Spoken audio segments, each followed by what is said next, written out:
There's going to be major casting directors there, Yeah. all major people in the industry, just so Yeah. people are getting, it's not just networking with other actors. You are going to get a chance to speak with casting directors, casting associates, and Yeah. I'm sure much more. So I am so every year like stunned and shocked by the level of kind of casting directors that we get to come along to the event. And I think that is a credit to the event and the casting directors, because the casting directors and the agents that come, they do it for the love, and they do it because they want the event to succeed and they want actors to have something. And they also want their job to be easier because they want the actor to come in and do the best that they can do. So they come and they give this amazing advice and connect with people and meet people and chat to people. Like one of the at my kids event, not this November, last month, a year ago, there was a kid that walked in. They met one of the agents there, and they just finished the new Wicked movie, and they'd just been cast as one of the lead roles on the West End on Stranger Things. hey, Boland, welcome to the podcast. Today I have someone very special on, all the way from London. This is Felicity Jackson. She runs the Actors Pro Expo, which is a yearly convention for actors. That's the only one that I know of worldwide. Yes. And yes, yeah, that's what I thought, because I hadn't heard of anything like that.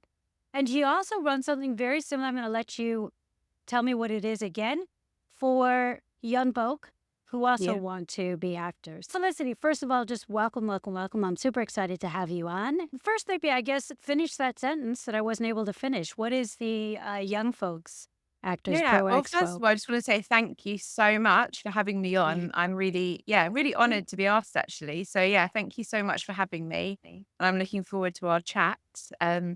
But yeah, so I run a annual actors convention show, trade show, conference. There's millions of different words for it. But so I run an in-person one for actors every February, and I run my virtual one every July. And then I have my kids version, which is just in person, and that is every November. So it's kind of, for me, my work calendar is 3 big expos a year. Amazing. Okay. So I definitely want to dive into this. Well, first of all, I'm super excited. I'm participating this year in your Yeah. Actors Pro Expo in London as one of the exhibitors. Never done anything like this before, so I'm very kind of like, okay, what's this going to be? And so I'm Yeah. super excited about that. And maybe we can jump into a little bit about what actors who show up to it can expect as well. If Yeah. maybe, yeah. And but I know you started out as an actor, and you sort of, well, as you put it, you would return to acting in 2010. You said this, when the bug bit you again, right? Well, I graduated in 2007, I think it was, or 2008. And in my second year of drama school, I pretty much nearly dropped out. I was very kind of not I was really enjoying the training, but I kind of knew I couldn't visualize my path as an actor. Like I couldn't see it happening.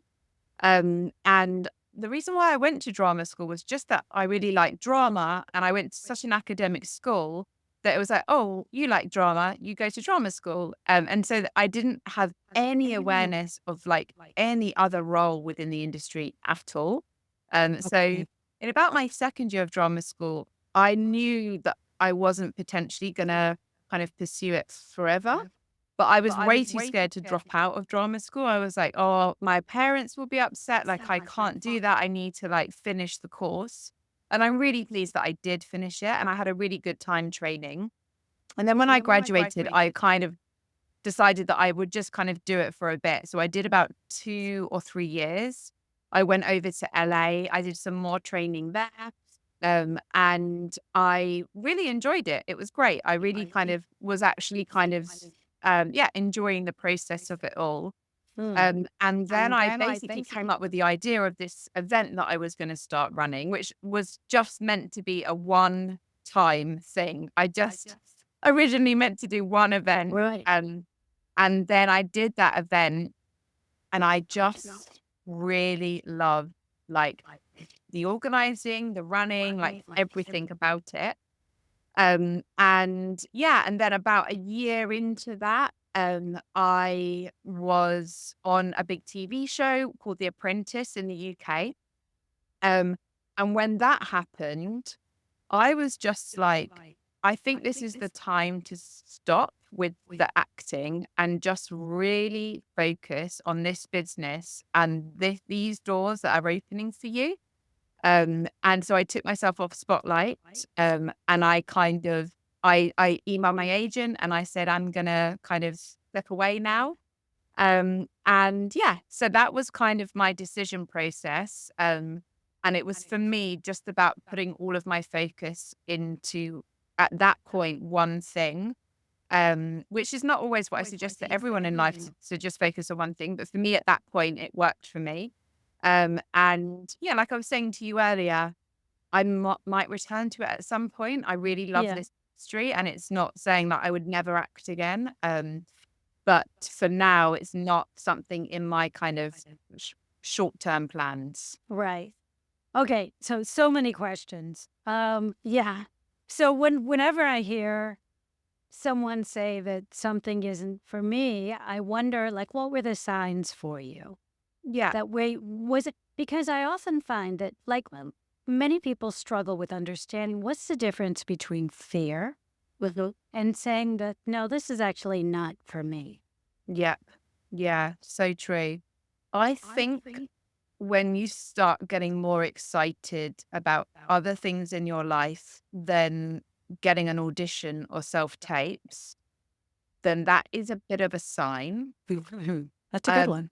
I think that when I think everyone's minds work really differently, but for me personally, like I have a really like I can really visualize things in the future and I can really see things like really clearly.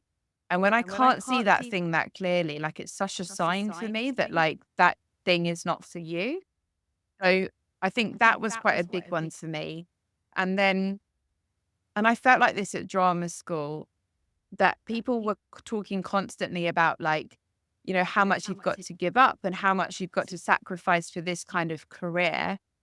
And I think nowadays people are actually a lot more open-minded about having more of a well-rounded life. But remember, this was like 20 years ago at drama school. So this is a long time. But and at those points it was like, you've got to sacrifice everything and blah, blah, blah. And I just Yeah. remember always sitting there thinking, I don't love it enough to sacrifice all of my life and kind of do all of that. And that isn't what I want from life. So I kind of felt like I didn't love it enough to kind of give everything for it. Yeah. And I have so much respect for actors. And I really love still being like heavily involved in this industry. And I don't regret going to drama school at all. I think that those skills are incredibly transferable. There's no way I would be doing this right now if I didn't go to drama school. Friends I made For at sure. drama school are so important to me. The teachers, the impact on my life was incredible. So I always say to everyone, just because you did a course in one thing, it doesn't mean you have to do that exact thing. You know, it just opens a door of all of these things which are So potentially true. available. Yeah. It's similar to what I say, which is, get on your road. And Mm. as you begin to take your steps, you are going to all of a sudden, just like you can't see what's around the corner from Yeah, wherever you're standing, all of a sudden you're going to see something brand new or meet brand new people that may say, hey, come over this way, or hey, this looks interesting. yes. So I totally agree. Yeah. Yeah, totally. And also, I think that every decision is not forever. Like, you have to decide on what's right for you at that moment in your life. And at that moment in my life, that was the right decision. And I kind of look back at that as, yeah, that was great. That was kind of what worked for me. And it might be in 5 years, 10 years, or I don't know, that I might make the decision to then kind of go back into it. Sure. I Because you think, have kids, right? You have little yeah, kids? I do. I have Yes. three Yeah. children, Yeah. which I stopped acting way before the children. So that wasn't ever kind of part of it. But at the same time, I think the struggle, the juggle is real of all of the things and all of the different things that I and all kind of working parents have to do. And not kind of going down the acting road at this point is what's right for me. You also mentioned something about because came up my drama school with almost 40 years ago. So it was a while ago. And there was kind of that thing of like, do you want it bad enough? Yeah, You yeah, know, what are you going to sacrifice for this? so And, true. right? Yeah, the starving artist. Yeah, There was like poetic beauty in the idea of mhm, suffering for your art. yes, And I couldn't agree more that thank goodness that's changing on so many different levels. yes, And one of the things I'm super passionate about is helping people to find a way to turn what they love into what they do, even if it's not necessarily the way they expected. So, yeah, yes, I do coach actors on their career, but I hmm, also um, am creating a new program starting next year. But it is literally we have, as you mentioned, so many skills as actors, yes. Oh, and yeah. I mean, you need anything in life done. As any business Mhm. owner, it's like just hire an actor. I mean, actors are the most hardworking, versatile adaptable. people. You'd say to Yes, you need to go into that boardroom of however many people and stand up and present something. They're like, yeah, not sure. a problem. Yeah, They are just incredible people that really can turn their hand to anything. yeah, yeah. And And I yeah, think that they take for granted, as it's understandable. Like, once you learn how to play tennis, you're like, why are you having a problem with that serve, right? It's just yeah, second nature to you. And I think, so many actors feel the same way, not realizing that so many of those skills, public speaking, understanding how people think, which can hmm, translate to so many different facets of other, yes, other kinds of work and things like that. Um, and I always think that somewhere in the wealth of what it takes to become an actor, I hmm, think there is a way to transfer that somehow. I haven't figured it out yet, but to the general public at large, yeah, like the magical what ifs, the under these given circumstances to get something going. There's so many things that are transferable. But yeah. that's getting sort of abstract, and I didn't necessarily want to go in that direction. Um, so you started, then you were out of school for 3 years when you ran your first Actors Pro Expo. Was Yes. that in LA then, or was that in London? No, so that was in London. I was working in a nightclub on the door as like I don't know if they definitely will have it all over Europe and the US, but like as a guest list girl, so you would have the Yeah, list of people, and the so I hostess. was doing that Yeah, for a nightclub, and they were really nice there, really lovely owners and everything. And that was the nightclub that I ran my first event at. Um, So I used to walk around there literally at like 1 in the morning, and I'd be like, I think it would work here. There was like different rooms that different things could be happening. yeah, So that's the first place that I ran it. And it was the floors were quite sticky, but it worked really well. It was great. right, Like we had it's not the sort of place I would run them these days, 16 right. years on. But, at that point, it worked really well, and it was something to get it off the ground, and it kind of showed that it had legs, and it showed me and the whole industry that this was needed and that this was a good thing, and then from there, it really grew, and it grew with venues, and you can kind of see through our progression of venues how much it's grown, and from that kind of small nightclub to a bigger nightclub to a then a proper conference venue, and then to a big hotel, and now where we are now. So that venue is really kind of quite a clear guide to how big the Yes, event has grown. yes. So I do want to get into what it's going to be, but I kind of want to understand your thought process as you Yeah. began it. So you were still acting when you decided to run it. So Mhm. take me back to that point. What were you thinking? Why do what was your first thought? Why do I need to do this? Why does this need to happen? What were Yes. you hoping to get from it? And what did you get from it? So the original event, and for 10 years, and there's a lot of actors out there that will remember this, the first 10 years of business, we were actually called Surviving Actors. That was the name of the event, Okay. which was very 2010. That was kind of how people spoke, like we were surviving as actors. And the original idea of the event was that it was second jobs for actors. And so my So original thought interesting. was that they Okay. would go and they would meet all these like promotional companies, cover teacher, call center companies, and those kind of people. And then actors could meet them and like sign up for all these extra jobs. And the reason why I was going to do that was that I basically, when I came out of drama school, the thing I was really good at was earning lots of money from lots of other jobs that weren't acting, but that were really flexible. So I was never working in like a restaurant or a bar or anything like that. Like I had these tiny, short little contacts and flexible things going on with loads of different companies. And I would be constantly getting all my friends into all of those things. So I'd be like, oh, emailing and texting like, "Oh, there's this person needs someone, this person needs someone."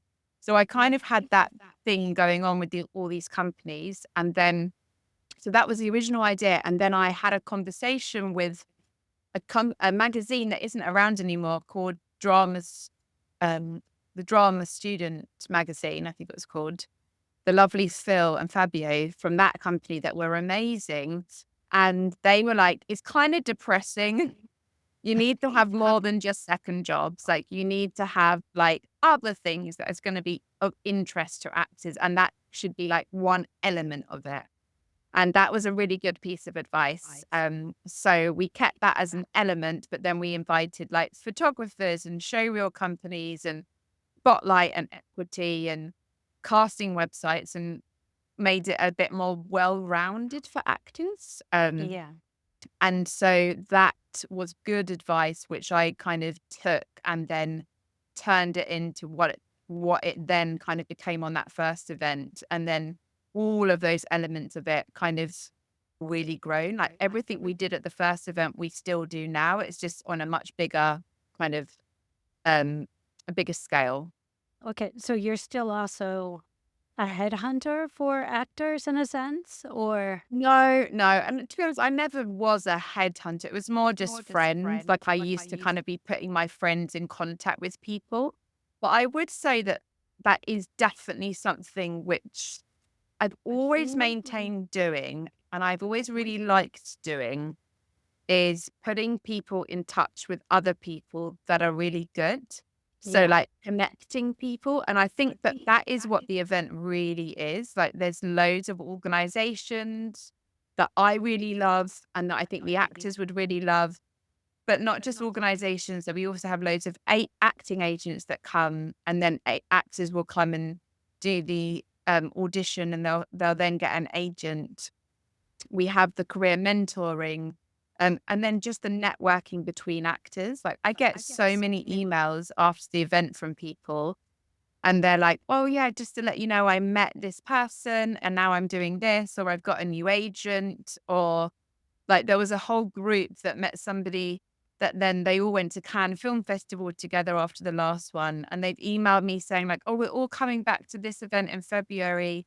And I feel like that annual February kind of vibe that we have always stuck, so we've always been that month, gives people that reason to kind of come back together again and see each other again. And so I feel like connecting people is something that I really Like one love of your doing. superpowers. Yeah. Yeah, And that's like, this year, aren't like, you being sponsored by We Audition this year as yeah, well, right? Which is yeah, amazing. Yeah, because they're all over the place. yeah. So, and this is what's really nice about We Audition. So that they're super supportive of the event. And I've known We Audition for a long time. Like I've connected with them because I've run my event in New York and LA. When I've been in LA, I've reached out and had meetings with them and chatted with them. And this was way before they were sponsors, but I would always say yes to like meeting someone and having a conversation and like just keeping connected with people. And then it wasn't until about 2 or 3 years ago that We Audition came on as our title sponsor, which was huge for us and brilliant for the events. And that's what all of the actors and yourself as well as a business that's coming as an exhibitor, we always remind the actors like without the support of these companies, we're not able to put on this event. And so we always try to kind of encourage them to be really connecting with those companies when they are needing whatever they're needing, because actually there's no event without the sponsors and exhibitors. They are the kind of people that really allow us to produce this event. Yeah. So you were still acting when you did your first event? Yes, yes, I Yes. Okay. was. So what were you I'm curious because I think it's very smart, just you, even though you're not doing that anymore. But I think it's very smart to be in the position of being the connector, being that person who becomes by the very nature of what you're doing, a person of authority, right? And a go-to kind of a person. It raises your status as an actor, and also changes it to a certain extent because you are now more than just an actor, which I think is so important for actors to keep in mind. You are all more than just an actor. We are all full-fledged human beings. And Yes. it gives you other points of contact with people who you may think are out of your league, out of your range, Yeah. higher than you on the hierarchy. So talk to me about that a little bit.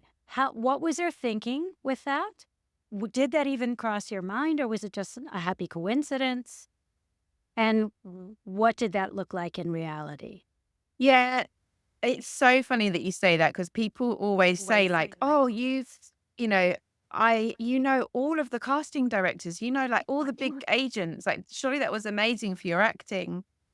But I think because I knew in my heart that I wasn't really going kind of pushing forward as an actor, I never used that to leverage my acting at all. Interesting. And I Okay. think when I look back, I think there's two things. I think when I set this up, I was in my early 20s, and I think that I was probably nervous to wear two hats. Whereas now I think I'd be way more confident with that. I would probably be like, oh, I'm also an actor, and I'd probably have my spotlight at the bottom of my work emails, and I would be way more confident. Whereas I think in my early 20s, I was actually very nervous to kind of broach like the other side of me. I only really spoke to people about the business, about surviving actors. I never really spoke to them about my acting.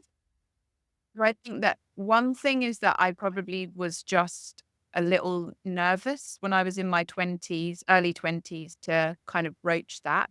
And then, second of all, I think that I probably deep down knew that the event was going to be have a longer path than my acting. And I just wanted to keep the conversation on that because I feel like I'm just known for this event, and I kind of wanted that to grow as big as possible and be everything it could be. So I always wanted to keep everyone's focus on just the event. Yeah. I think, though, if I had wanted to kind of really push the acting, then I think that there is definitely lanes to do both. Like We Audition are a great example, and yourself as well. Like, have your own business and be an actor. Like We Audition is Darren and Richard that are both really successful actors, and then they also have their business. And so I feel like now I'm a lot older, I can see that that is a very kind of fair path, and people are expecting people to have more than one thing going on in their lives. Whereas I think in those days, I was probably a bit scared to wear more than one hat. Yeah. Yeah, I think definitely there is something to that, that it's become much more accepted that people are actors slash something, Yes. right? And that was sort of a meme even for a while, or Yeah. a cliche, I guess, even for a while. But the truth of the matter is, in this world that is changing so very quickly, with AI and everything else, we need to be kind of light on our feet. I think we always have needed that, Yes. but now more than ever, I think it's so important to be creating security for yourself, Yeah. and then you can act for joy. I listened to the We Audition podcast last week with Oliver Travano, I think is his name. Yes. And yeah, which was so good because what Yes. he said, he had a great quote, which I'm going to massacre, but it was something along the lines of income first, because having side businesses allows me to act because I want to act and not because I need to act. And Yeah. when you don't have to rely on the bookings, the gigs get better. Yes. And I couldn't agree more with that. I mean, just even when you take away that desperation and worry out of your audition, just like that thing, even if it's at the back of your head and you're like, oh no, I'm an actor, I can cover that. It's there. It's Yeah. like, God, I need to book this. I don't know how I'm going to make my rent, right? And so you're not even as free as an actor to do your best work when Totally. there's that thing gnawing at the back of your head, like, Yeah. how am I going to do this? How am I going to do this? So I love that. So I'm also very much about supporting actors in finding that thing that is so then, and Yes. yet that they can begin to earn money off of. One of my clients, I have to bring him up because he's just got such a fascinating background. He was a corrections officer at San Quentin Death Row for 25 years. Okay. Wow. I mean, wow, Yeah. right? Just like insane. And he just started a YouTube channel. And I'm like, you have got to parlay this into something. I mean, I'm a true crime addict myself. Okay. So, yeah. So I love that. I'm always listening to those things. Yeah. But even if I weren't, I'm aware that true crime is a huge thing these days. Yes. So now that he's retired, he could do all sorts of things where he's, well, first of all, creating a really interesting income stream with his Yeah. YouTube channel, but he could also parlay that into working on sets and then let them know. And by the way, at his, actor's access, he's in America, his actor's access in his emails, as opposed to Yes. having the spotlight in the emails, Yeah. and be really pushing both. And it's a way to really lean in to something he's good Yeah. at. And also, it is his typecasting, you Yeah. know. It's catching that low-hanging fruit. So Yeah. he gets cast as an FBI agent, the cop, Yes. right? All of those military. That's totally his lane. Yes. So people are seeing that in a way that's so authentic when Yeah. they see this about him. Plus, what what I think a lot of people like this particular client maybe are fighting against is they're just being seen for sort of these superficial things. And this guy is the biggest heart. I mean, he's just such a softie. And that's how I know him, as Yeah. someone like that. I'm sure that's not how the prisoners knew him, but that's how I know him. And so it's so interesting because he can lead with that Yes. and yet have this other side, which gives him a whole much deeper, more layered, more nuanced type of roles that he can go after. Yes. And I think that there's always things like that. I coached someone a while back where she was totally into shopping vintage. She's like, oh, if I could just, it's between that or being an actor, but if I could just make my living, shopping Yeah. vintage. I was like, well, why can't you do both? Why can't you like buy a Yes. great piece and like do a monologue about this piece? Like, or just bring it in or something and then sell it, you know? Yes. What an amazing Instagram or TikTok or whatever that would be, whatever that thing looks like where you are selling these products Yeah. with a story, Yes. Yes. you know? So And I that is it's lovely for anyone to have things which kind of people remember about them. Yes. They, something which makes them stand out and have something unique. And, and actors have heard it a million times, but having more than just your acting going on in your life means that you come into the audition room, or you come into conversations, you'll come into anything with that kind of excitement about you, because there's other things happening, whatever that might be. So it means that not all your eggs are kind of on that one audition or that one response that is going to come back. It's kind of taking some control as well, and having other things which you're doing. Absolutely. And it's a way to authentically show people who you are. I mean, as Yeah. you're doing that, you are giving them your vibe. Yes. You're putting it out there. Hey, I am an actor, but this thing really lights me up, and Yeah, I'm doing. totally. And people people like people they like. People want to work with people they like, Yeah. you know. Yeah. So, okay. So it wasn't your original intention Yeah. to get more bookings from the Actors Expo. Yeah. So you were doing it strictly altruistically? Yeah. I mean, I thought I thought I would do it as a side hustle, really. I thought I Okay. can make some money out of this. Maybe it can be my side job, and maybe that's what it could be. I don't think that I had realized that it could be a full business and my full-time job and everything of my life. I don't think that I had kind of realized how much it could grow, um, and how much it was needed, and also perhaps how much I would enjoy doing it. Yeah. So I feel like all of that came as quite happy surprises to me. Um, and there's been so many bumps along the road with it. It hasn't been like this, skipping, happy, joyful journey from the beginning. There's been a million Sure. different things. Um, but actually, it's, I think it's been a really good mix between somebody that has lots of experience in the acting world and um, kind of knows actors and knows what they want and has been an actor, plus that there just isn't another one of these, like this convention, this expo.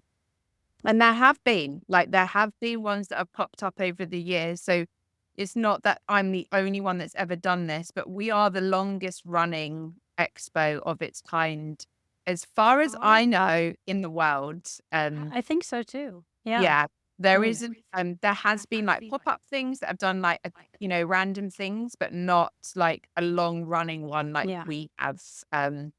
Which, yeah, it's just amazing that I feel like sometimes that is quite, I can't sometimes get my head around that. Like, I'm like, how did that happen? When So did that? so wait, let's get into how did that happen? How did you make that? Because you made that happen. That didn't happen Mm, by accident. Can I just back up one sec? Was The yeah, Apprentice about the Actors Expo when you were on The Apprentice? So that was something else entirely. Because I know it's like yeah, this. yes and no. So Okay. in the UK, The Apprentice was always a job, a job, a job, a job that they were like trying to get. Then it changed, and the year that I went on The Apprentice, it changed to a business idea. The year that I went on there, it had to be a brand new business. You couldn't do your own business. I think that has changed now, but at that year, that was the rule. So I went on The Apprentice with Actors Pro Expo, so my own business. That was like what got me in there. But then you basically had to come up with a business idea that when you got to the point of going through like the interviews with Lord Sugar, that was the business that you would talk about. So it wasn't a business that I had ever done or kind of had plans to. I literally just came up with the idea of the business when I went on to the show. And it was Okay. only really ever going to be used for the show unless I won. And then I suppose I would have had to do the business. Um, Good thing that didn't happen. I don't know. I but don't know. yeah. What was your business? What was your idea? Oh, do you know what? So the idea was that there was all these red phone boxes in London. Yeah. And obviously no one uses them. They're just used for like people to pee in and have a picture. Yeah. Right. So Right. the idea was that you would keep them red, so you'd keep them quite iconic for the tourists, but inside them, they would basically have some kind of fast charging thing. So if you're in London and you run out of charge with your mobile, you could like nip into there and like charge your mobile, but it would be like some crazy super fast, like 20-minute like zip thing. That was the Yeah. idea. I Uh, love it. Or they so could have turned them into photo booths. yeah, that would have been another good idea. Yeah, that would have been Yeah. worked for me. Yeah. Okay. So yeah, I wasn't sure if The Apprentice was like Shark Tank or not, but it sounds No, like it was sort it of a definitely opened doors for me though. Like we had a sponsor for about 11 years, who were called Star Now. Um, yes. Yeah. yeah, and Star Now saw me on The Apprentice, and that was how I connected with them. And they then sponsored me for about 11 years. So that was a great relationship. And then lots of other companies kind of got to know about the event because of that show. And, you know, when you go on The Apprentice, you do loads of like press interviews and breakfast TV and all this stuff. And I would talk about the business loads on those. So it definitely helped the business. Yeah. It didn't do anything bad for it. I wouldn't say that it kind of like blew it up, but it definitely kind of connected me with more people. And Star Now was a great sponsor that I had for a really long time. And that relationship was definitely off the back of The Apprentice. Okay. Interesting. And now, did you need an agent, like a PR agent or anything like that to help you manage? No. Okay. No. No. You kind of had one when you were on The Apprentice. You had your media and PR like contact from the BBC. So you had your person who looked after you, and they looked after all of your interview requests and all of that stuff. And then I had them for like 6 months after the show. So you have that person who you dealt with. But then after that, no, you don't need anything like that. Okay. Okay. Okay. Okay. So now you've put on your first expo, and it was how many people showed up to that? We had 350 people. That's Um, fantastic. For your yeah, it was first one, that's amazing. fantastic. Yeah. I had told all of the exhibitors that there would be 200. So it Amazing. was a lot bigger than expected. My dad was on the front door and he was ticking people as they came in because the venue had like restrictions on numbers. Oh, So okay.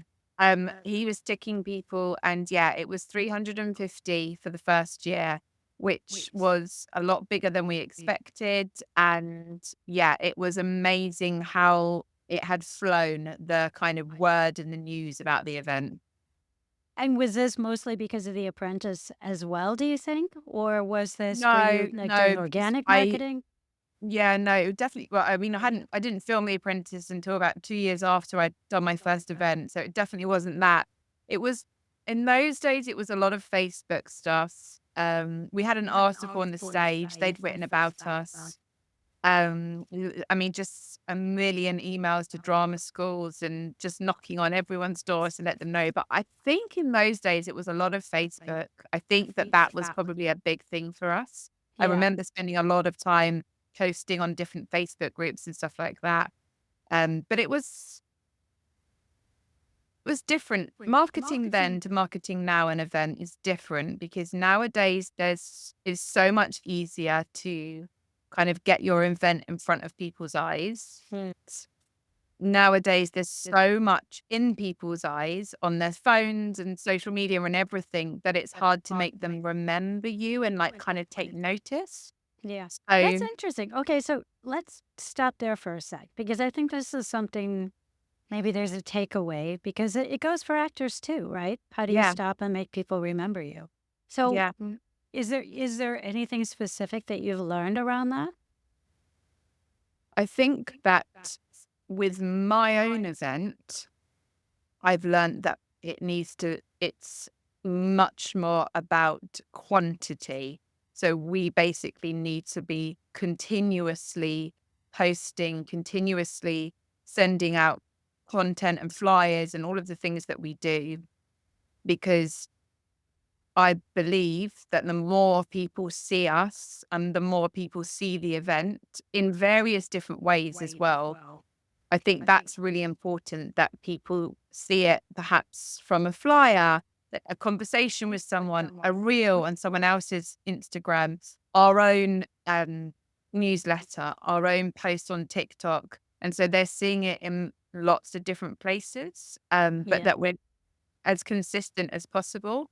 And I do think that resonates with actors as well, because I think that it's about people, casting teams, fellow actors, producers, what it is, kind of seeing that name and seeing that face in multiple places. Yes. And that consistency is like, if you just keep putting it in front of people and keep letting them know. But most important, and I have always said this, I've got a staff member, Leanne, who's worked for me for like I know, 14 Leanne. years now. You know Leanne. Yeah, yeah. She's been with me for about 14 years. And I've always said to her from the beginning, like, the most important thing is that it's a really good event, because everybody will remember how they feel. And so what is more important than anything else is that we always put on quality, and it always is a really good event. And so that word of mouth is the biggest thing that's going to spread. And the same for actors as well. If a casting director has someone that they're like, oh, wow, they were really amazing, then when they're moving on to their next job, it's like they're saying to the director, oh, this person, that word of mouth. Yeah.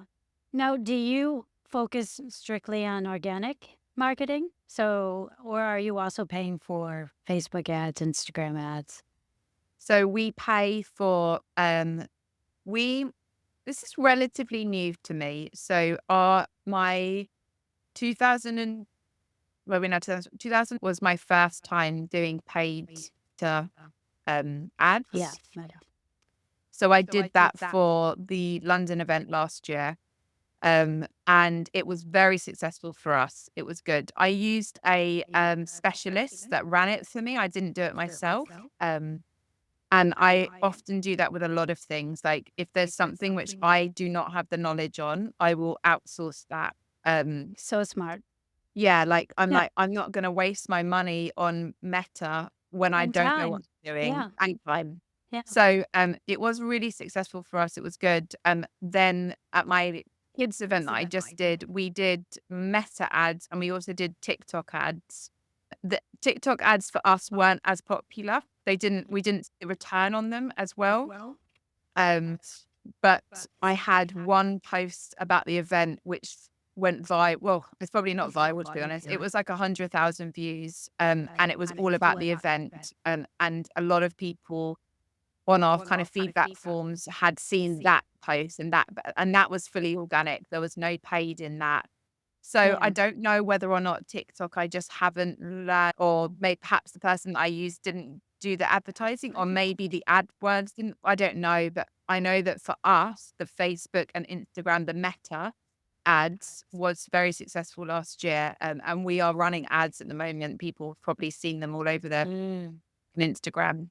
It's an interesting idea because it has, a career coach for actors, it has crossed my mind, curiosity wise. Yeah. What would that be if an actor very specifically was targeting casting directors with their new show reel? Mhm. Nothing more than making sure that they see it, that it's a Mhm. click, you Yeah. know? Um, it's interesting. I mean, Yeah. I don't know how many actors are doing things like that. And I have not, I mean, it's not a part of my program, Yeah. but it is something because I've seen, advertising for Act Fold is successful. So then Yeah. it makes you wonder, well, how else can we use this? How Yeah, how could totally. an actor use this? I've Right? never thought of that, but yeah, like there is, it's definitely an avenue to look into, I suppose. Especially if it was very targeted. You can, of course, because if you have those casting directors on your mailing list, you could upload that mailing list and then they are going to be shown, they're going to be shown it. They will see it. Whether or Yes. not they watch it, but you don't know if they watch it when you send it to them anyways. Yes. Yeah. You know? But and you can also up the frequency. I think it's an interesting idea. One to sort of Yeah. even just like the announcement that you got a new agent or you have new headshots or whatever Yeah. it is, or you're leaning into a new kind of like deeper layer, whatever. Right. I Yes. think that there is something to it. But of course, you know, being cognizant that most actors don't have a lot of extra spare cash. Which Mm. brings us back kind of to what we were talking about in the beginning of it being so important for actors to find a way to not make acting your main source of income and to find something else that you love that is your main source of income. And it could Yeah. even be acting adjacent. I mean, one of the things I used to do was organize workshops. When I wanted to return to acting, well, that was about 13, 14 years ago. I knew I was rusty. So I had been a professional actor in the States, but I had taken 16 years off. Didn't Okay. speak German when I first came here. I had a little boy, all that stuff. I had done voiceover and presenting and commercials, but it didn't count. All right, that's not it. And so when I decided to return to acting, the first thing I knew I needed to do was get training. Yes. And so all of a sudden, just curating coaches became a Mhm. side business. Yes. So you don't even have to be the expert. You just can take your passion, whatever that may be. Yes. And and of course there are so many actors with other passions, whether Mm. that's dance or singing or fitness or voiceover, mocap. I mean there are just 1,000 different Shakespeare, right? I mean there are 1,000 different avenues to run that down. And that's just within our world, right? That and because as we talked about, actors are people too. Yes. Oh, So there are all sorts of different things. I love that you're now doing something for kids. I'm assuming being a mom has sort of inspired that yeah, or it definitely did, to be honest. I came I came up with the kids idea after a conversation with a casting director at Nickelodeon called Danielle. And she knew about the event and she was on our panel for Perform for Good, which is where the actors come in and do an audition. And she was on our panel for in our my LA one. And she's the reason why we did the kids one, because she was like, you should do this for like kids. Like this would be great for you, like especially their parents to like come and meet people and get to know. And I'd also had, I think at that point I'd had two of mine. Um, and so it was very much like something that I was thinking about. And then our first event was meant to be 2020, but obviously the pandemic happened. So we parked it, and then the first event was 2022 was our first kids event. So we've had three, um, and that has really flown. And for me as a person, it has massively brought together so many areas of my life. Like as a mum myself, sorry, as a mum myself, and as someone that runs an event for actors, to then bring those two together has been really, really nice, because I feel like I kind of know what parents might want from this kind of thing. And then I sure. also kind of know what what they would need as an actor. So it's just Yeah. kind of been pairing those two together, and little things at the event that we do just to make it easier for the parent. I feel like I'm not sure I would have done if I wasn't a parent myself. Yeah. And it's not to say that if you're not a parent, you can't run a kids event in the slightest, but it's been not an easy road, but there's been things that have come naturally to me because I'm a parent myself. So putting on an event, and I would say that it's kind of for both the parents and the kids. Like we try to make sure that there's loads of information for the parents so that they can walk away feeling Empowered. kind of confident in the Yeah. path that their child is wanting to take. And the majority of people that come are very ambitious children with parents that are not in the industry. That is like the exact type of people that we have. And the parents are like, I've got this really talented child and they've got an agent and they're doing this, but I don't know anything about the world. And so that's the kind of group that come to the event. So you're bridging that gap for them, helping them to understand Yeah, and yeah, feel empowered to help their child in their yeah, career yeah, and support their child. Yeah, that's yeah. wonderful. I love that. Okay, so now, so we've got your first event was 350 people. How many people are coming to this one? So our goal is to get up to 4,000. That Oh, is our that's good. goal for attendance this year. Yeah. Um, so obviously at every event, we never know the exact numbers of people that come. Last year we had around 3,300 and something. Um, so yeah, our goal is to, because it feels busy and it feels like, oh my God, every actor is here. But I look at the numbers on Spotlight and I'm like, well, it's not every actor. So like, I'm really like, Yes. I want Yeah. everybody to be here. Like, I want this to be like, I mean, we have our in-person one and then we have our virtual one. So we have these two events and they kind of speak to different people because some people are not into live events, but then some people are not into virtual events. So I've kind of got the two options for people, which has worked really well. Uh, but yeah, so the goal is to bring it up to the 4,000 kind of number this year. And I Is that feel, together or you're just talking about the event in February? no, that's just the February Just the event. Yeah. February event. Okay. Just the February event, yeah. So that is the goal, and I hope that we make it this year. I feel confident. I feel like we will. Yeah. And yeah, we have so much on offer for actors, and there's so many people that I know do drama school reunions and things like that at the event, and kind of use it as a reason to reconnect. Yes. So yeah, hopefully we'll get up to the 4,000. Well, So we have wonderful exhibitors like yourself, and so lots of great businesses from all over the world that come to kind of connect with people. So we have businesses that fly over from Australia, loads from the US, lots of different places in Europe. So we have all of our exhibitors that are there. We then have a stage on the first floor and a stage on the second floor. And on those stages, there is a mix of interviews, performances, Q&As, kind of different things that are happening on both of those. So anyone with a general admission ticket kind of gets access to stand at that stage the whole day if they want and really kind of listen to everything that's going on.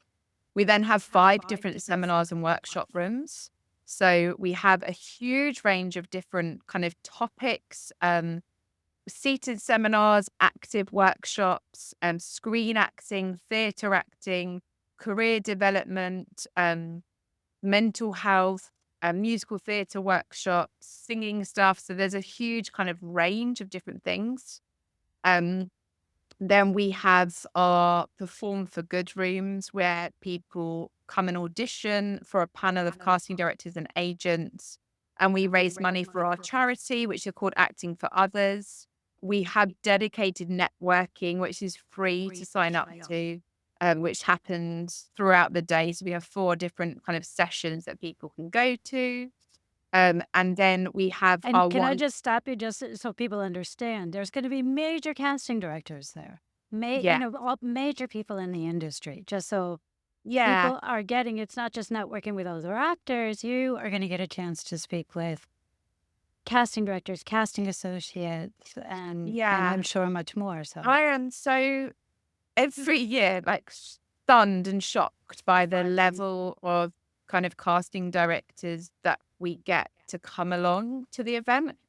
And I think that is a credit to the event and the casting directors, because the casting directors and the agents that come, they do it for the love and they do it because they want the event to succeed and they want actors to have something. And they also want their job to be easier because they want the actor to come in and do the best that they can do. So they come and they give this amazing advice and connect with people and meet people and chat to people. Like one of the at my kids event, not this November, last month, a year ago, there was a kid that walked in. They met one of the agents there, and they just finished the new Wicked movie, and they'd just been cast as one of the lead roles on the West End on Stranger Things. Oh my God.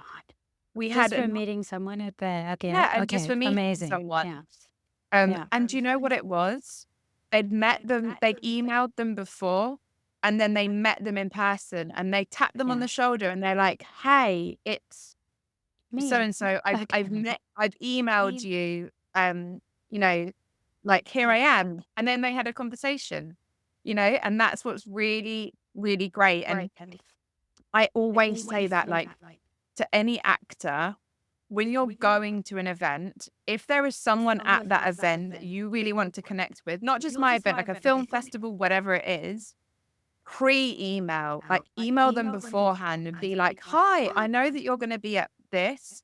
These are my details. I'd love to connect with you, blah, blah, blah, blah."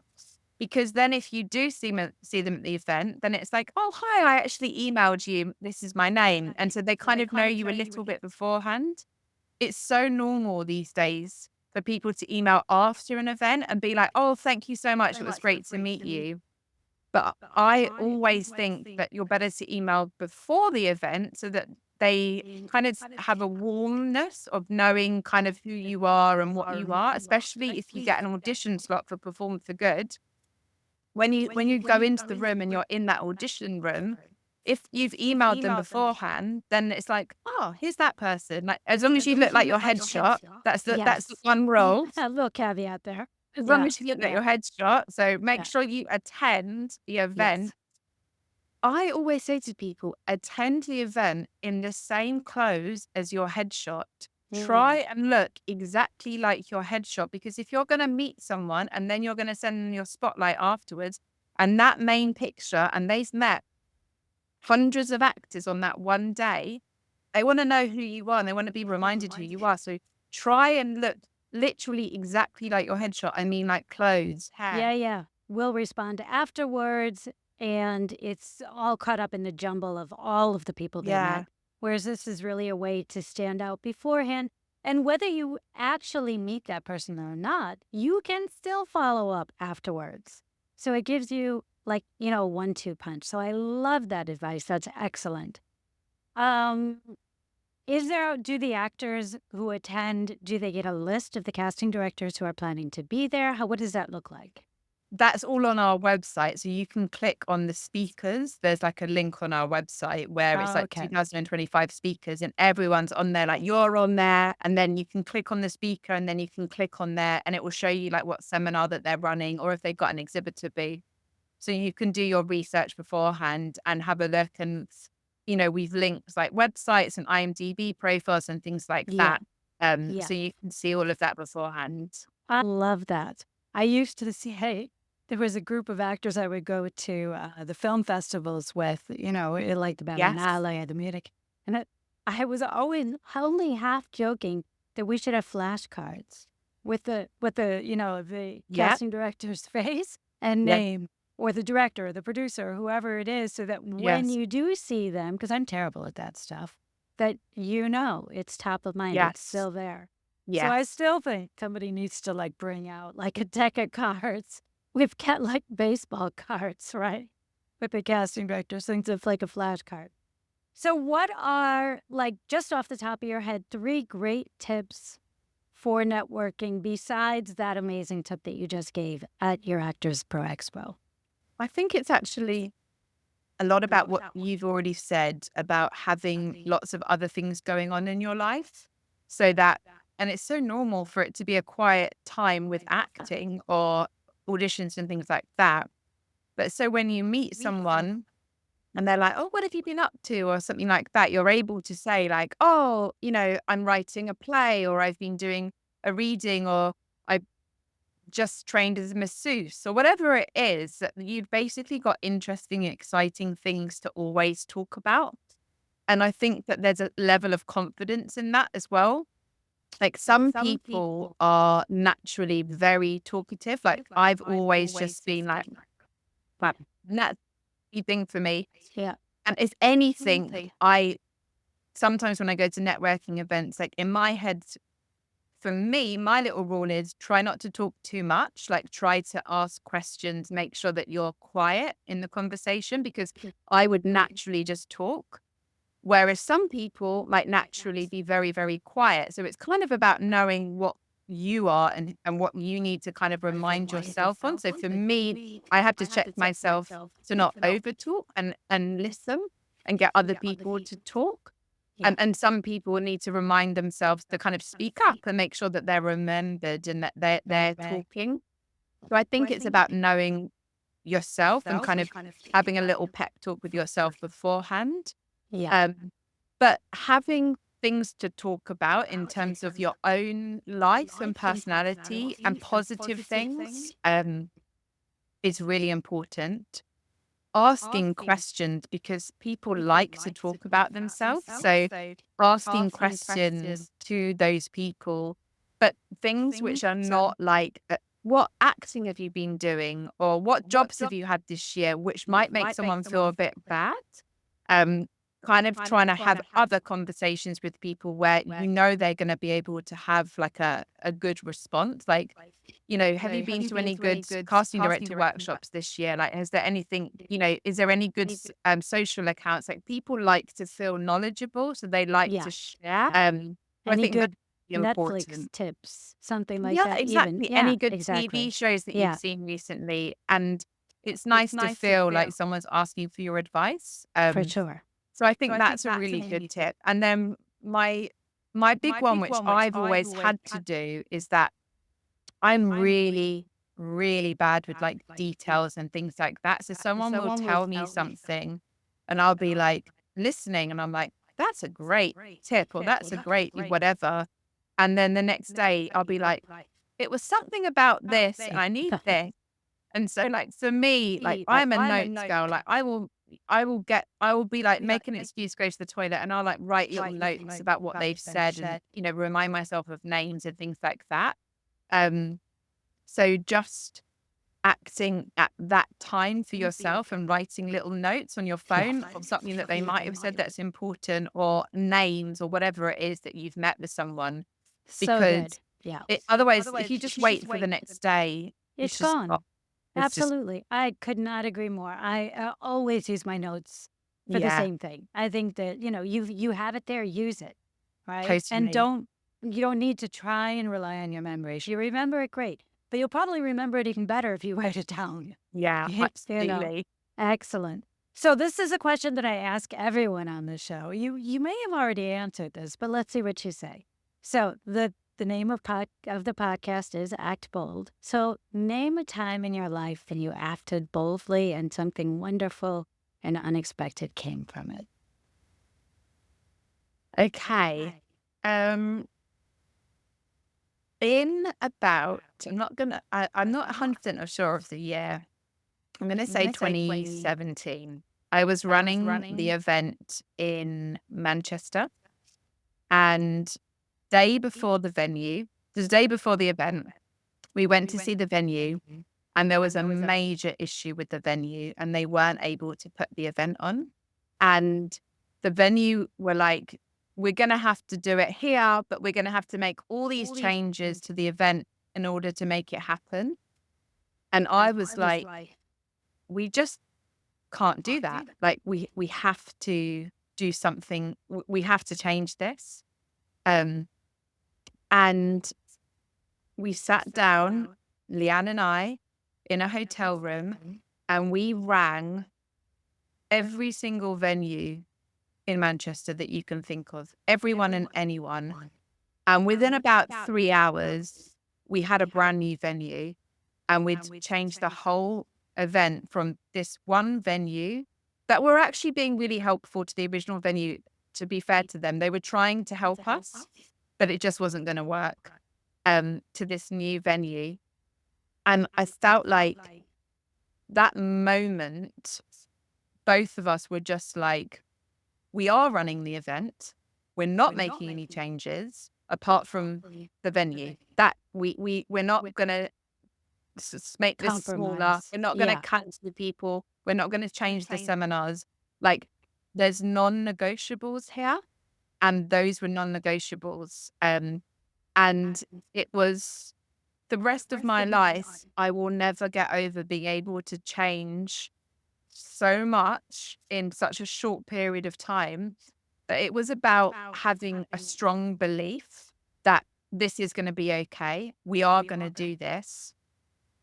And also communicating really well, like the old venue and the new venue, we basically managed to not upset anybody, and just to kind of explain really well to one group why we couldn't do it. And then the new venue to be able to, like, even to this day, they're probably like, do you remember that crazy event that we ran in like that round? Right, right. But they all got really on board because we were like, we're in a really difficult situation here. This is what's happened to us, blah, blah, blah, blah, blah. And they were like, okay, we're going to help. What do we need to do? You know?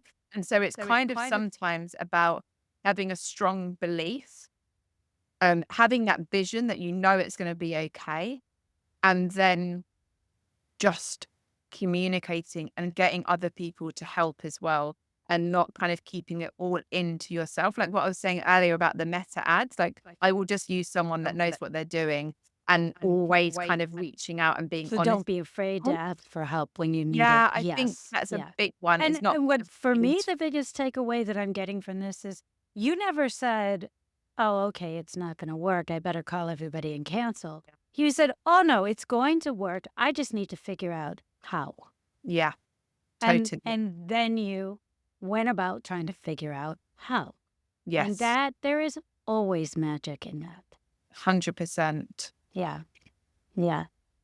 Well, Felicity, this has been such a pleasure. So let's let everybody know the Actors Expo Pro Expo is On I know I want February to say 2nd, February at 22nd, 158 Bishop 2025. Street. Right.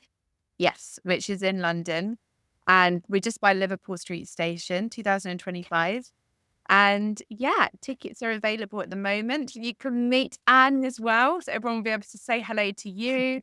And yeah, it's an amazing day, and people can dip in and out of as much or as little as they want. And hopefully we have something for every actor at every stage of their career.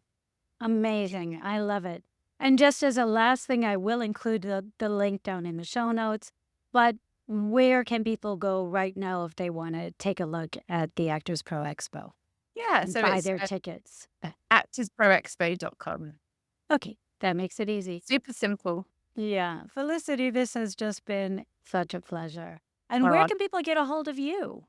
So I'm on Instagram a lot. I think that's probably a big place for us. So they can come onto our Instagram, which is just Actors Pro Expo, and we run lots of live sessions on there.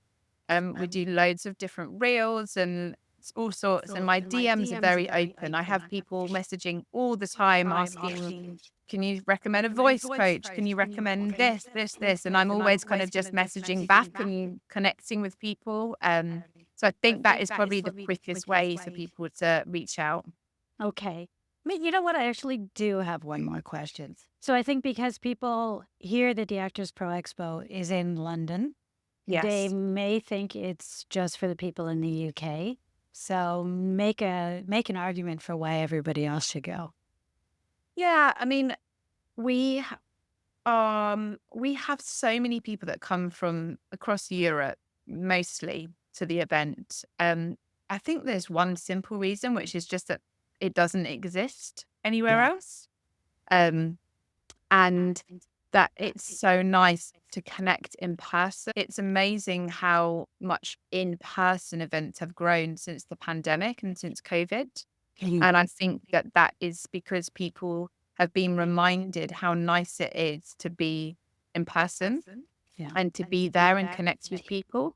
So I think that for anyone that's in anywhere in Europe or anywhere in the world, there's two options with us. There's the in-person event to have that kind of that feeling of being in the room.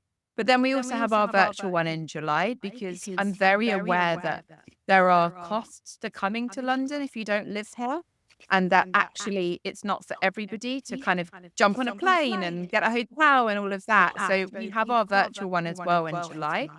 And I really believe that for actors, if it's not financially able for you to travel to London for the event, then our virtual one is there. And, I'm not here to say like, this is going to change your career and you've got to come at all. You have to do what's right for you. For some people, that's the in-person one. We have a huge lots of people that fly over for the event, or they're on that Eurostar from Paris. Loads of those kind of people that come, which is wonderful. And I know lots of people pair it with different things that they're also doing in London, which is great. But we also have our virtual one in July for anybody that wants to have the event, wants to do it, but financially they would rather kind of do it from home. Yeah, I love that. Felicity, once again, thank you so much for coming into No, Apple. thanks for having me. Yeah, absolutely. All right. Well, I hope you all enjoyed that. There was honestly so much in this interview. We talked about everything from why it's important to have a side job, how to support yourself as an actor, why you support yourself as an actor, some amazing networking tips. We hope to both see you all at the Actors Pro Expo very soon. And until next time, you stay your bold and beautiful selves. Bye bye. Bye bye. Thank you so much for having me.